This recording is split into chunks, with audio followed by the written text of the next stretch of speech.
পরবর্তী এবং শেষ অংশ। আমেরিকা ধনীর দেশ, টাকা পয়সা এখানে অঢেল, সম্পদের শেষ নেই। অমন দেশে আজ সন্ন্যাসীর মতো সম্মান। ওদের ধনী লোকেরা তাকে আমন্ত্রণ করেন।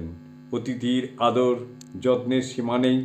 ভালো ভালো খাবার, রাত্রে শোয়ার জন্য দামি খাট, নরম বিছানা, পালকের বালিশ, কিন্তু অতিথির চোখে ঘুম নেই।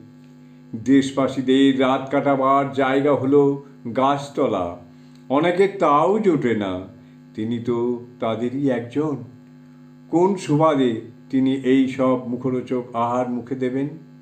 কি করে এরকম দামি বিছানায় তিনি ঘুমাবেন?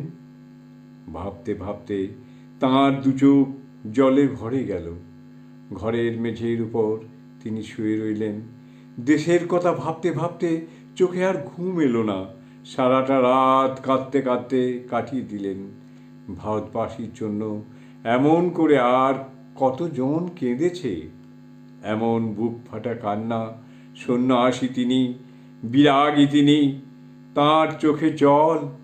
সাধক প্রেমিক, মানুষের দুঃখে তিনি বিগলিত। নিজের মুক্তি তার কাছে তুচ্ছ।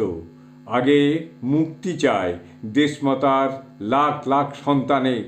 চায় দারিদ্র থেকে মুক্তি, চায় অশিক্ষা থেকে মুক্তি। মানুষকে এমন ভালোবাসতেন বলেই আমরা তাকে আপনার জন বলে মনে করি। তাঁর জীবনের পূর্ণ কাহিনী তাই আমাদের কাছে অমৃত সমান। জয় তু স্বামীজি, জয় তু স্বামীজি, জয় তু স্বামী।